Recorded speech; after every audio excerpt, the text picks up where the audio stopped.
Olá, tudo bem? Pois é, eu me pergunto, e tu também podes te perguntar, qual é a utilidade, qual seria a finalidade de se ver um autor como Max Stirner, um antiquado filósofo do século XIX, hoje em dia, hoje em 2021, 2022, nessa época que a gente vive, a gente acabou de passar, na verdade nós estamos passando ainda por essa pandemia, que afetou todo mundo, que trouxe à tona tantas discussões sobre a sociedade, sobre como a sociedade é organizada, sobre o que a sociedade faz de certo, de errado, né? E também nessa época que nós vivemos, a época do social, a era do social, a era da rede social, né? Onde todo mundo praticamente está online, digamos assim, todo mundo conectado online, tanta gente, né, querendo se posicionar, querendo vir na internet, nas redes sociais, falar, dizer o que pensa, dizer o que eu penso isso, eu penso aquilo e tal, querendo se posicionar e querendo, claro, que o mundo saiba qual é a posição dela nas redes sociais. Qual é a utilidade de um autor do século XIX, um filósofo praticamente maldito, né, se é que se pode falar assim, obscuro, nessa época? Qual é a finalidade de ser o texto dele? Eu diria que no caso de um autor como Max Stirner, você vai descobrir a vantagem de se ler o texto dele, como eu descobri, lendo, né?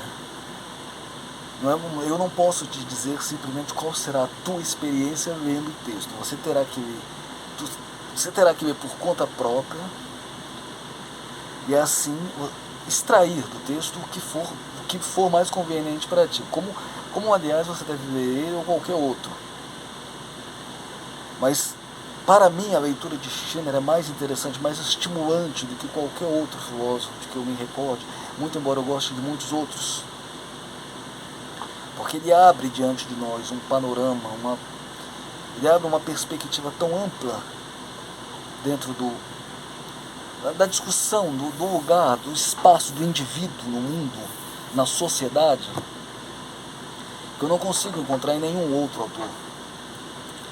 Mesmo em um autor evidentemente inspirado por ele, como Nietzsche, eu não consigo encontrar essa discussão, essa perspectiva ampla que ele abre.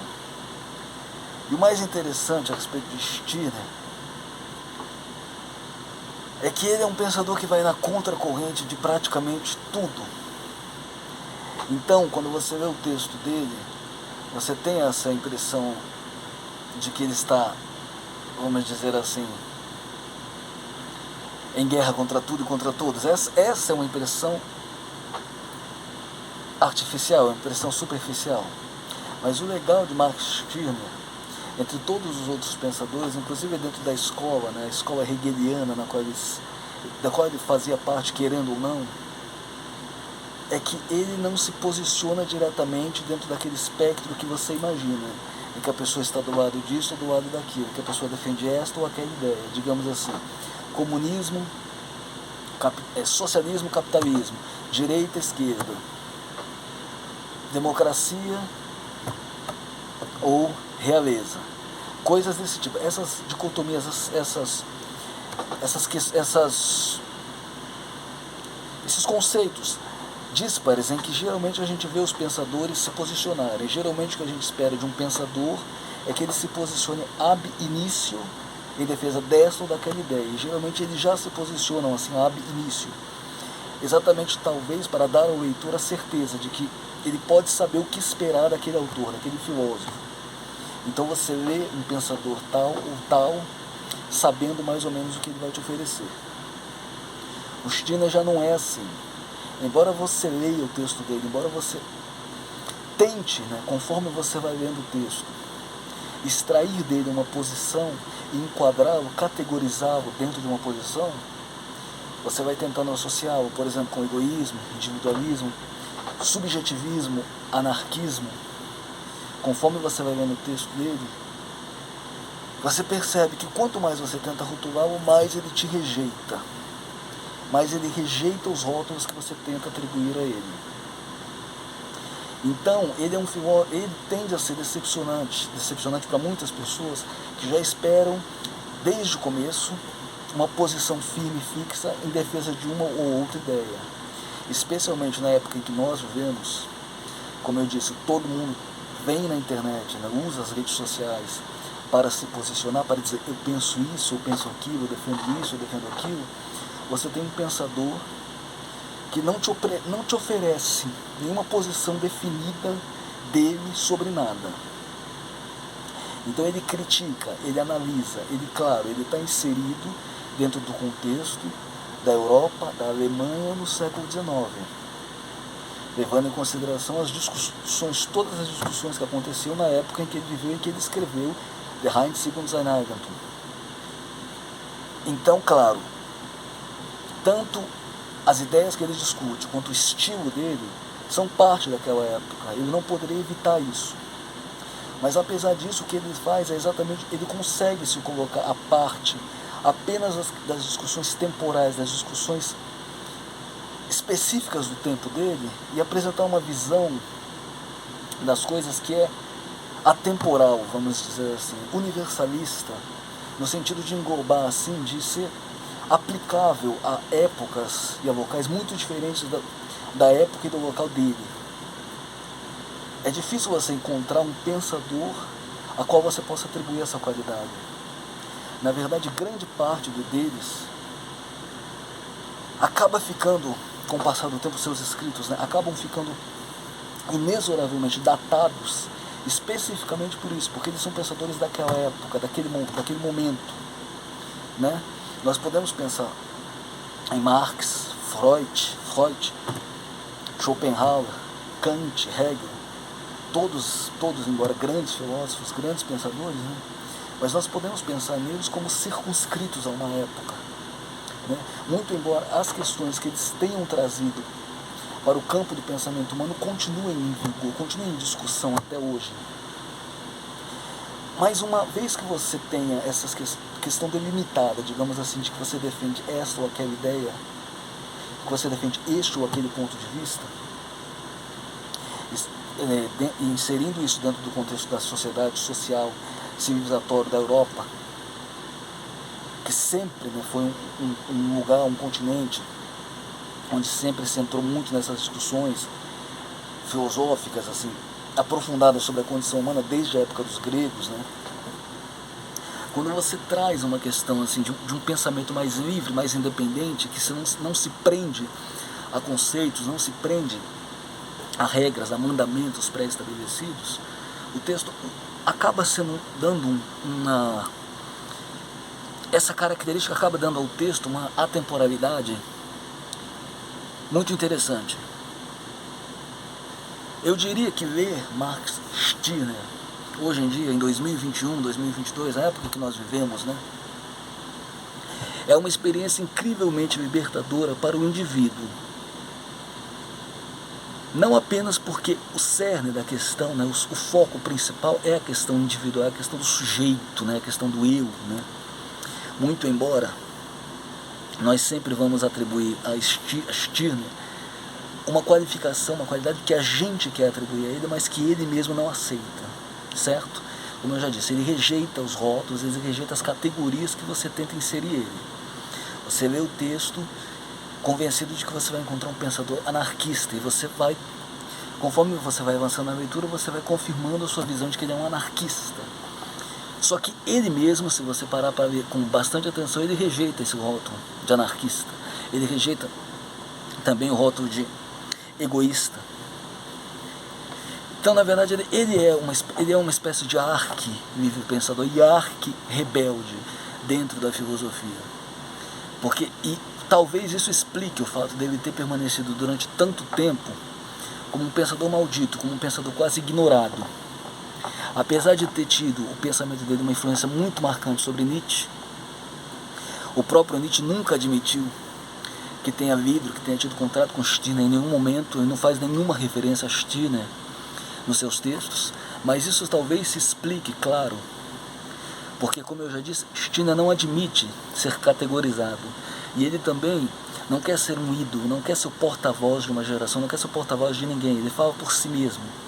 Ele fala da sua perspectiva, dentro da sociedade em que ele vivia. Então, se Nietzsche simplesmente citasse Stirner como uma influência, ele estaria contrariando o que o próprio Stirner gostaria. Então, talvez faça sentido imaginar que Nietzsche leu Stirner, mas preferiu não fazer nenhuma menção a ele como respeito. Porque se você depois que você vê o texto de Stirner, se você já tem certa familiaridade com Nietzsche, você vai perceber a evidente influência de um pensamento do primeiro sobre o segundo. Você pode ter certeza disso. Mas então, apesar de Stirner ter tido influência sobre Nietzsche, sobre outros pensadores, como por exemplo a escritora Ayn Rand, autora do livro A Revolta de Atlas, né, essa já ficou bem conhecida, ele permaneceu como um escritor mais ou menos ignorado, mais ou menos um filósofo maldito. Essa é a melhor forma de se referir a ele, não tem outro. Tanto que, apesar do livro Der Einzig und sein Eigentum ter sido escrito em 1844, a primeira tradução em portuguesa do texto, portuguesa, foi publicada só em 2004. É uma edição a qual eu tenho acesso, é uma edição muito boa desse texto, mas que infelizmente, devido à sua raridade, na internet se encontra à venda por preços muito altos, né? Fora do acesso.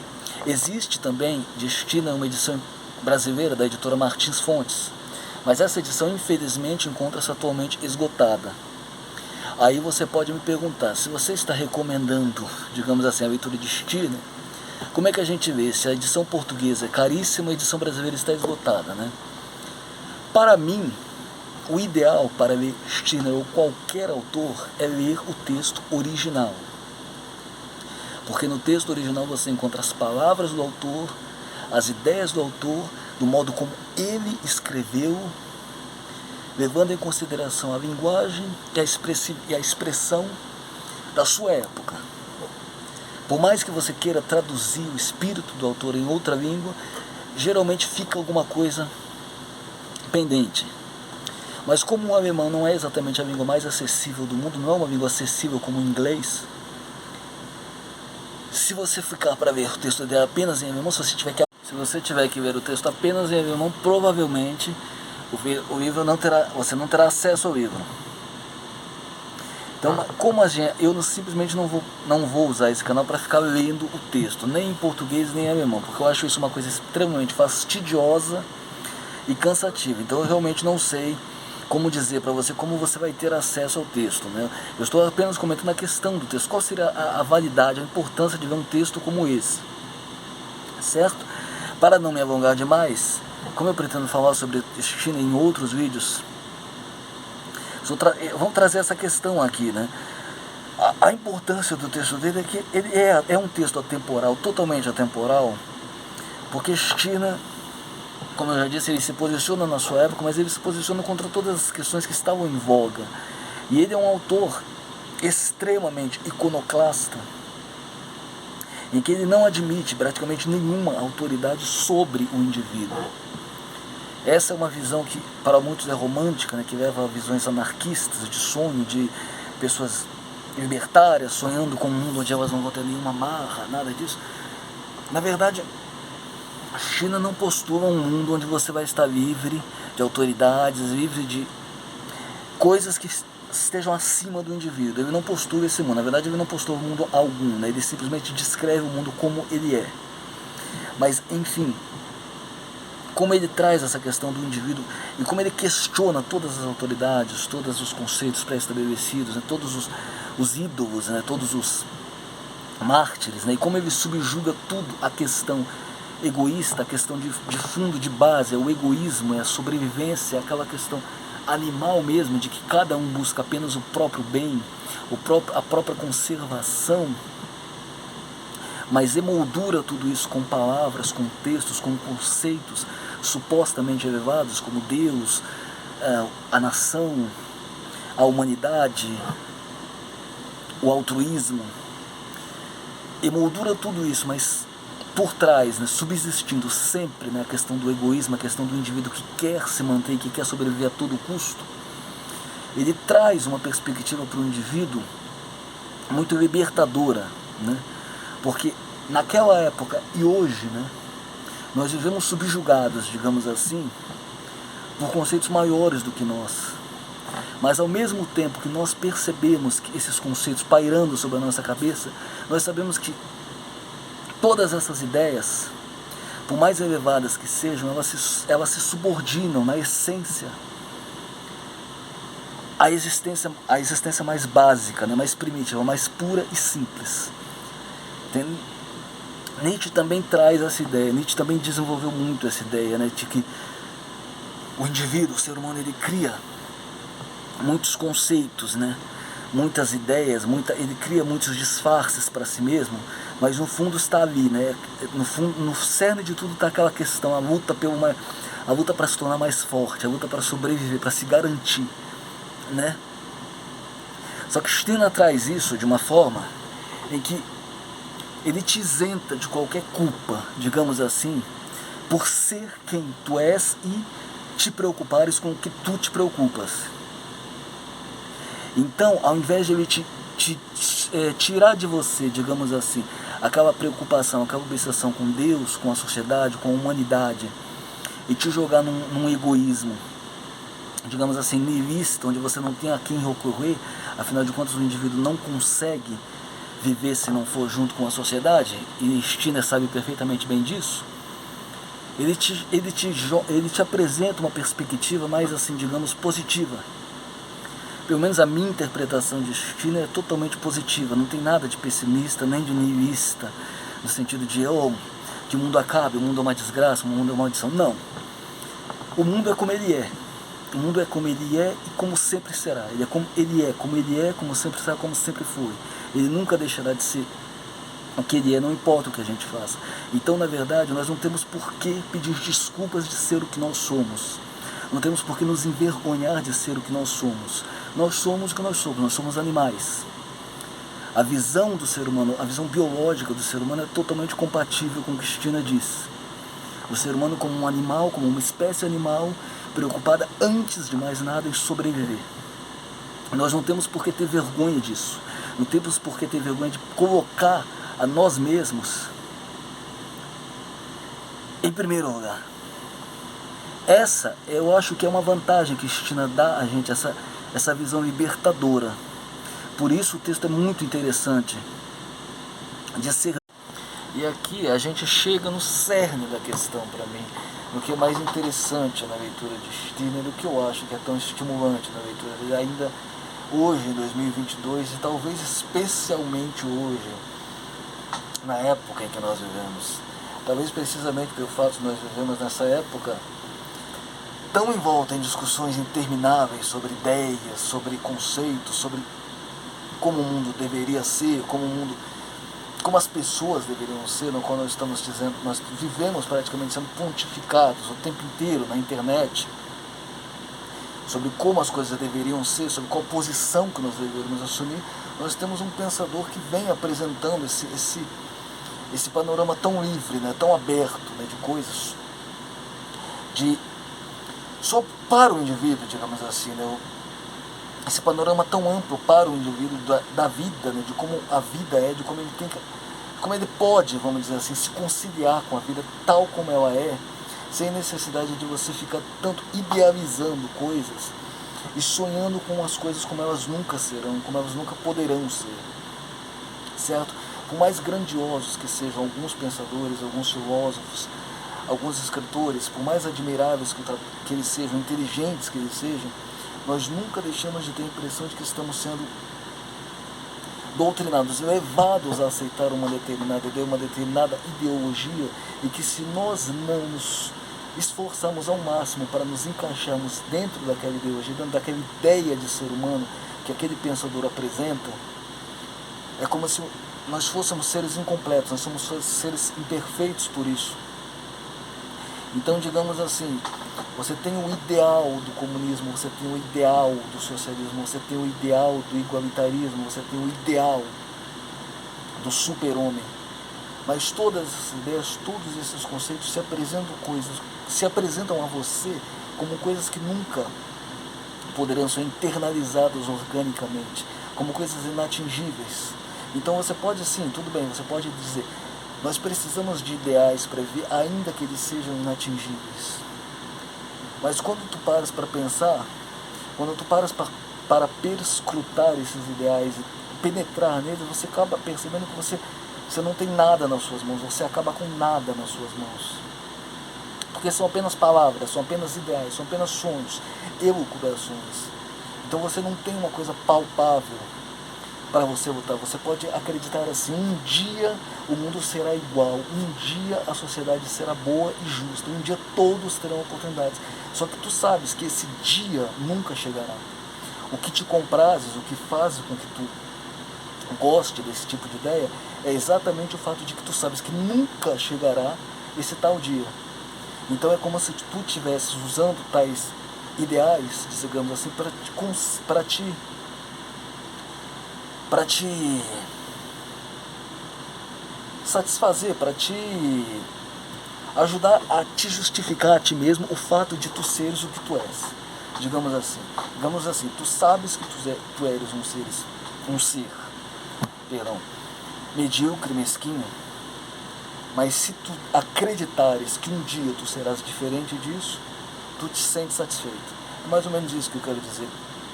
Os ideais, a respeito dos ideais, a respeito de todos os ideais, e como nós hoje temos esses ideais literalmente jogados na nossa cara o tempo todo, e como nós somos chamados a ter uma posição, a leitura de um texto que nos liberta disso de uma forma ou de outra acaba sendo revigorante, acaba sendo interessante.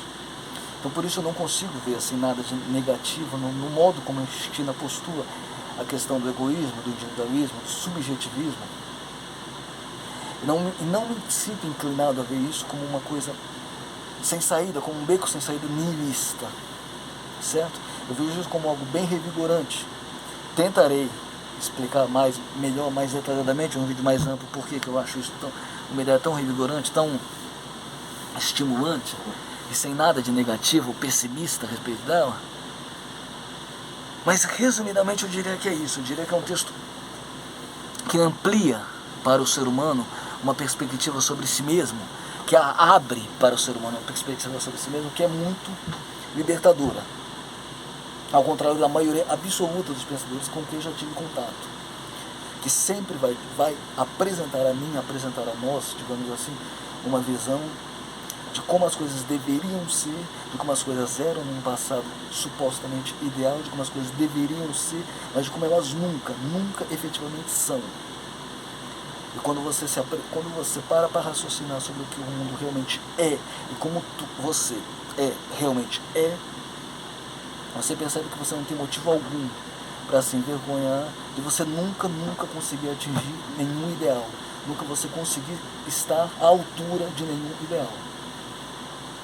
Esse é o aspecto mais interessante do texto.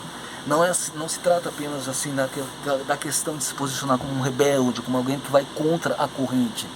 Ele é um anarquista, ele é um pensador diferente de todos os outros. Não é nada de você assumir uma pose.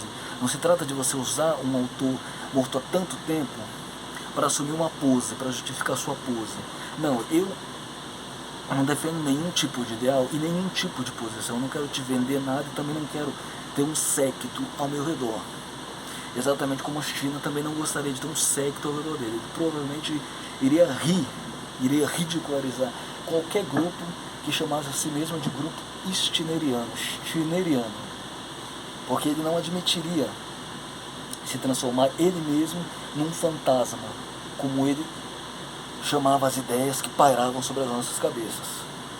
Ele não gostaria de se tornar ele mesmo alvo de ridículo, porque todas as pessoas que tentam se erigir em ídolos, em ideal de conduta para o ser humano, acabam se tornando ridículos na medida em que o ser humano usa aquela pessoa, aquele ídolo, como uma desculpa para algum objetivo totalmente pessoal, particular, egoísta, mas sem dar tanta importância ao conteúdo das ideias daquela pessoa. Então você propõe uma ideia, propõe assim a defesa de uma ideia, e acaba se tornando, o fato de você ter defendido aquilo, ele acaba se tornando um detalhe de menos importância, porque na verdade o que a pessoa usa A pessoa vai usar as suas ideias de acordo com a conveniência dela, certo? Então, na verdade, o que acontece? Exatamente como Nietzsche disse, né? Como Nietzsche disse no texto dele, você que propõe um ideal, você faz papel de palhaço, você é um palhaço. Entende? Porque a pessoa nunca seguirá o teu ideal exatamente do modo como você imagina. Ela sempre adequará o teu ideal às necessidades materiais, físicas dela. Mas você acha que está fazendo o quê? Você acha que está melhorando o mundo, você acha que está mudando o mundo, quando na verdade, internamente, lá no fundo, tu sabes que o mundo permanecerá sempre o mesmo. Isso é o que me deixa, é o que faz com que eu fique mais interessado nesse texto, o que me sempre, toda vez que eu abro ele de novo para ver, eu sempre vou renovando esse interesse no texto dele. Mas como eu disse, cada um tem que ler o texto e extrair dele aquilo que for conveniente para si mesmo. Eu não posso simplesmente fazer você ver alguma coisa e dizer, você vai sentir isso ou aquilo. Não, você vai ler e você vai descobrir se aquele texto tem alguma pertinência, alguma utilidade para ti. Eu diria, a minha opinião, que é um dos textos mais interessantes e mais libertadores, se não o mais interessante, o mais libertador que já foi escrito aqui na Terra. Por vários aspectos que eu tentarei falar futuramente. Mas por enquanto é isso. Obrigado pela sua atenção.